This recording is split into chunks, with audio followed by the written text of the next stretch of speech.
Dubston, and welcome to the I Ching Cafe and our weekly I Ching overview for the week commencing the 22nd of January 2024.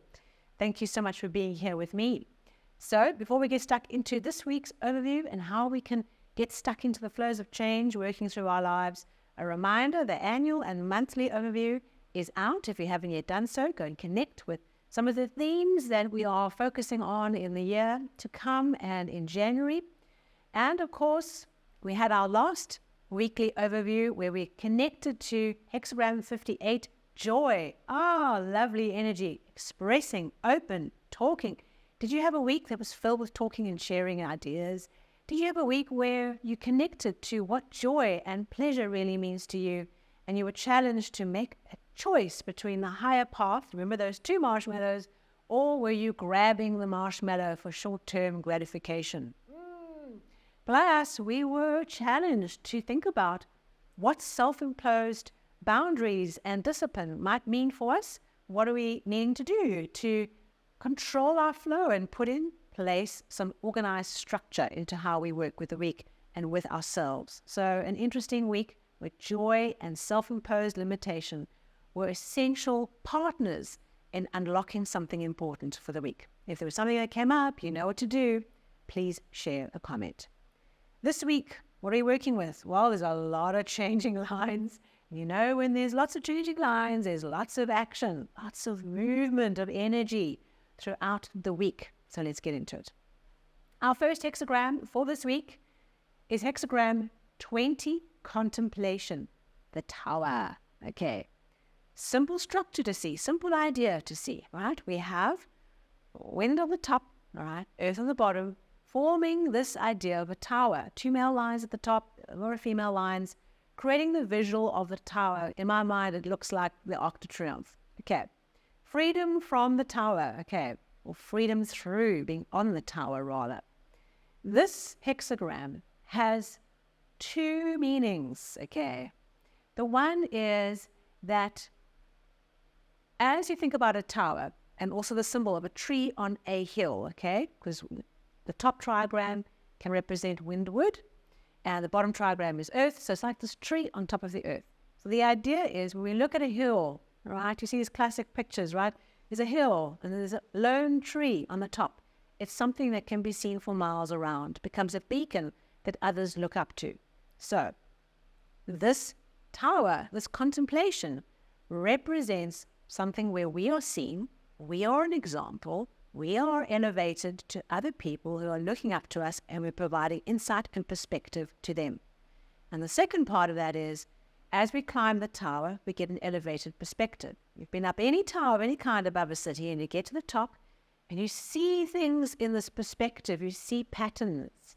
You know, I often use the example of climbing to the top of the Eiffel Tower, and you see all these concentric lines, and you start to appreciate this beautiful design of the layout of the city and how there's this kind of picture or model. It's not random. There's like this idea that's holding the whole thing together.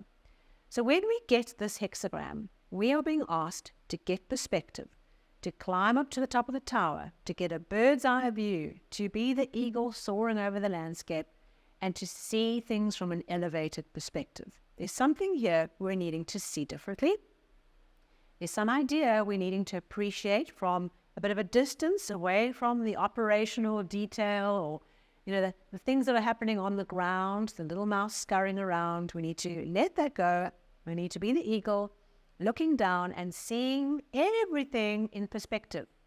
This is a great hexagram for strategy work if you're in a team or a business, because what it does is it gives you the energy, it gives you the support to see things differently, to see what you're trying to achieve from a much more elevated point of view.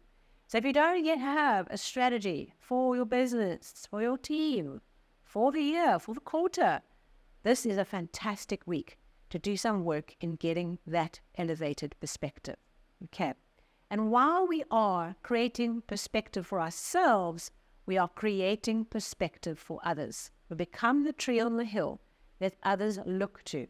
This is both getting a gift of perspective and giving a gift of perspective, of a view, of a picture of what could be. So as you get perspective on what your strategy should be, that becomes a gift. You give to the people around you because they now have a picture, they have a view, they have an understanding of the tree on the hill. And of course, that can play out in many different parts of your life, not just in a business context. So, 4 changing lines. First position, third position, fourth position, fifth position.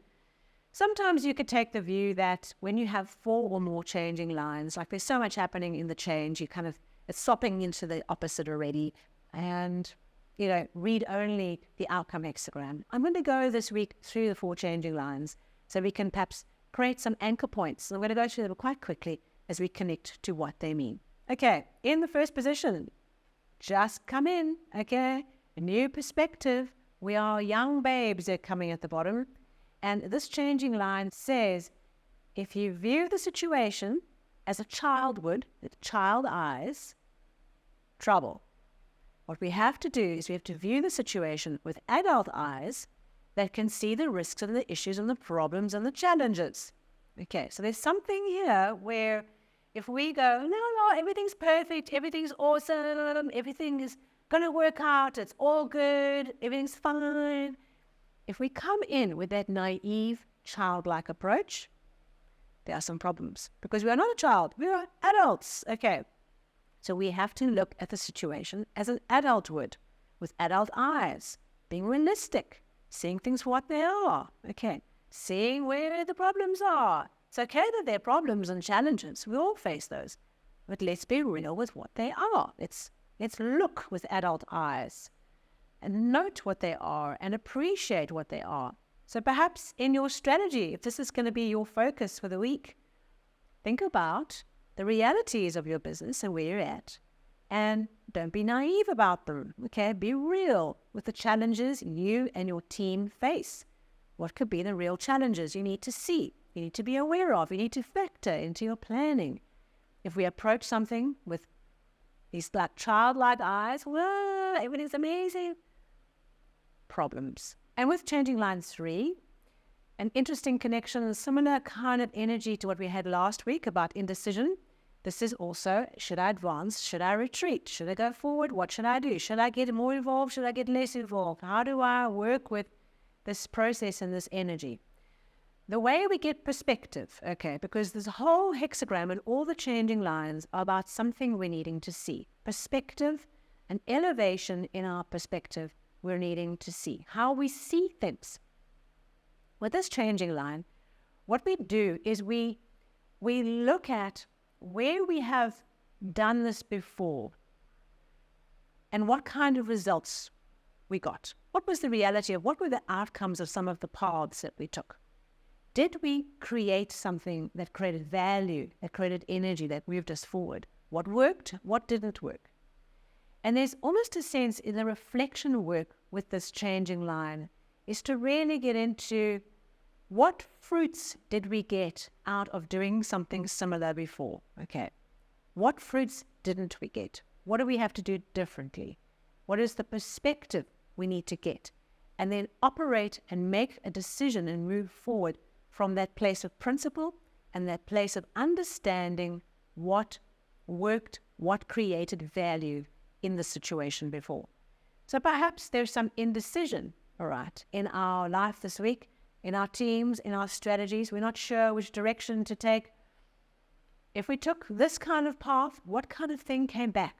What kind of fruits did we manifest by taking that particular route versus the other route? Okay, which route creates the energy and the connection that we're wanting to work with?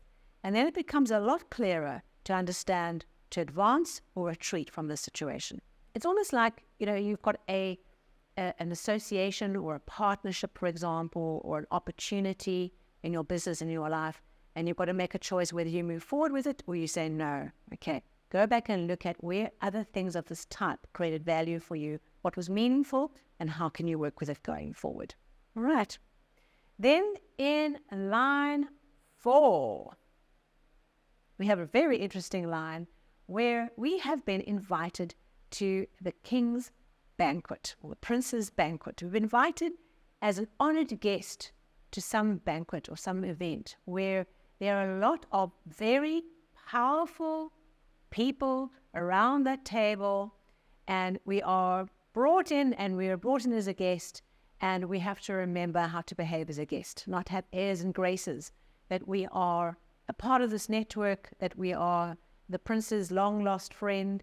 We just have to behave as a guest and behave well and graciously accept the gifts.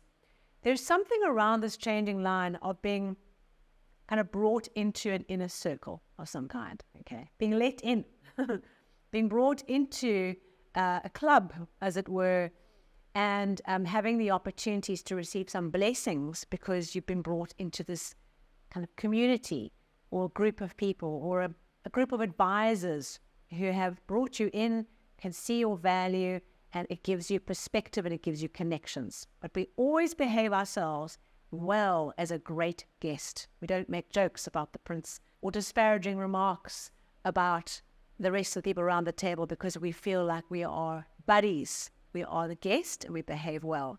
So let's see how this changing line works out for you. Where might you find yourself brought in, okay, as a guest, nominated by someone? Say, come, join us, come, connect, or why don't you come and join us next time we do this?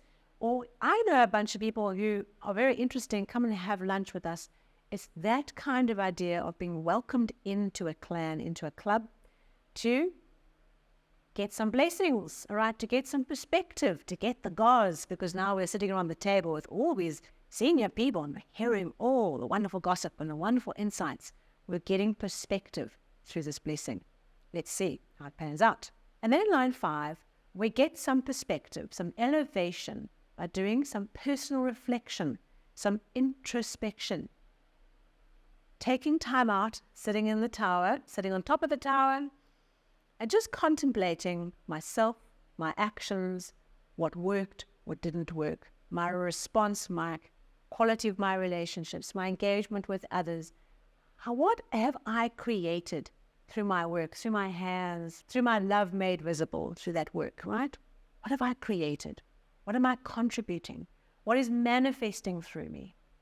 How can I prove that? How can I take it to another level? Okay, and so the introspection that we're asking for in line 5 is to go within and think about the impacts I have made on the world around me. Okay, how have I made the world a better place? What has been my contribution to my family, to my community, to give back, to charity, to the people who work for me or the people who work with me? What is this contribution I make? Okay, and there's insight that comes through that reflection. So once again, if you are doing some strategy work this week, right, the introspection is, as a business, what is my impact as a business on the world? How does our company impact the world, positively or negatively? And how can we do more to create a wonderful, positive impact? A deep self-introspection is a powerful thing for us to all go through this week. All right, so 4 very interesting lines, all asking us to do some level of contemplation, all right? Perspective, getting to the top of the tower, seeing things from an elevated point of view, seeing things as an adult, not as a child would. So we see the risks, we see the problems.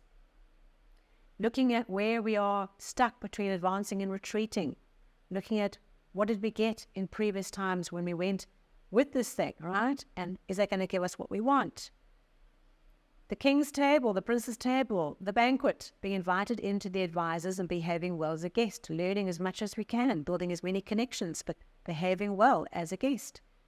Self-introspection, asking ourselves some challenging questions on the impact we make on the world around us and what are we going to do about that. And so what's really interesting when we contemplate in this hexagram, those 4 changing lines, hexagram 20, okay, the tower, contemplation. Our second hexagram is very fascinating because it is hexagram 30, radiance. This hexagram is about clarity, illumination, and a broad peripheral vision. So this week we have vision going that way up the tower, and we have vision going this way as the campfire burns brightly. It's the doubling of fire. We have a fire that's burning and burning and burning, and as that wood is going on there, as we are nourishing that fire with quality burning materials, we are getting a nice big bright fire. The light is spreading outside our group. Okay, after about the campfire, we're all sitting around this campfire, sharing stories. And this perspective burns brightly outside, and we're seeing what is in the peripheral vision, in the shadows, outside of what we'd normally see. So we have elevation and perspective. I can't wait to go through this week and experience what it might mean to have like the intersection of those two hexagrams happening in the same week. I think there's opportunities here for us to see things that we really need to see. Beautiful, big picture things, broad picture things, clarity and illumination and awareness, because we've done the work of climbing that tower. And we've done the work in these 4 changing lines that we're asked to do this week. Wow, lovely energy for us to work with. I look forward to hearing next week all about it from you, how you climbed your tower and what did you see and what became visible in the shadows. And of course, if this was valuable, please like or share, subscribe or hit the follow button if you'd like to get the episodes into your app as they land, YouTube version and podcast version. And I look forward to seeing you at our next weekly overview. Until then, take care.